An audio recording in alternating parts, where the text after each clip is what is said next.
Hi అండి. Welcome back to our channel. ఈరోజు మంచి రెసిపీతో మేము ముందుకు వచ్చాం. అదేంటంటే సర్వపిండి. ఇది మ్యాక్సిమం అందరికీ తెలిసి ఉండొచ్చు.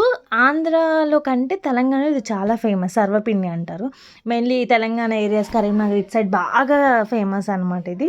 ఇదేంటంటే మనం ఫస్ట్ బియ్యపిండి తీసుకొని దానిలోకి ఉల్లిపాయ, పచ్చిమిర్చి, కరివేపాకు, నెక్స్ట్ జీలకర్ర ఏసేసుకొని బాగా కలుపుకోవాలి. అది చపాతీ ఉంటది కదా మనకి. చపాతీ టెక్స్చర్ మనం చపాతీ చేసుకునేటప్పుడు ఎంత టెక్స్చర్ పిండి కలుపుకుంటామో అంతవరకు కలుపుకోవాలన్నమాట. కలుపుకున్న తర్వాత మనం ఏదైతే గిన్నెలో వాటిని ఉడికించాలనుకుంటామో ఆ గిన్నెలోకి ఇలా ఇప్పుడు నేను చూపిస్తున్నాను కదా వీడియోలో, అలాగా మొత్తము ఒక ముద్ద లాంటి పిండి తీసుకొని ఇట్లా ప్రెస్ చేసుకోవాలన్నమాట.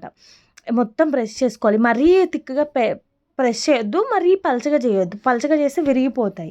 అది తిక్కుగా చేస్తే బాగోదు టేస్ట్ అనమాట. సో మీడియం సైజులో మనం చపాతీ ఎలా అయితే చేసుకుంటామో అంత సన్నగా ఇవి చేసుకోవాలన్నమాట. అక్కడక్కడ చిన్న చిన్న హోల్స్ పెట్టేసి ఆయిల్ వేసేసేయాలన్నమాట పైన.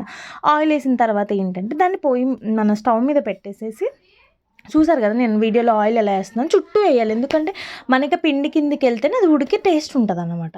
సో స్టవ్ ఆన్ చేసేసి మనం ఏదైతే ప్రెస్ చేసుకున్న బౌల్ ఉంది కదా, బ్యాండిని దాని మీద పెట్టేసుకొని మూత వేసేసుకోవాలి. వేసుకుని ఒక 5 మినిట్స్ వెయిట్ చేయాలి. ఎవ్రీ టైం ఒక 5 మినిట్స్, 5 to 8, 7 మినిట్స్ వెయిట్ చేసి, అది స్మెల్ వస్తూ ఉంటుంది. ఉడికిన స్మెల్ మనకి మాడితే టేస్ట్ ఉండదు కాబట్టి కొంచెం ఫ్రై అయ్యాక తీసేసుకొని మనం ఒక బౌల్లో పెట్టేసుకుంటే మన సర్వపిండి రెడీ. చూసారు కదా, అట్లా వచ్చేస్తుంది, అదే ఊడొచ్చేస్తుంది. ఏం స్టిక్కీ అవ్వడం అలా ఏం ఉండదు. సో ఇలా ఇది అన్ని విధాలుగా దాన్ని కట్ చేసుకొని తిన్నాం అనమాట. Thanks for watching.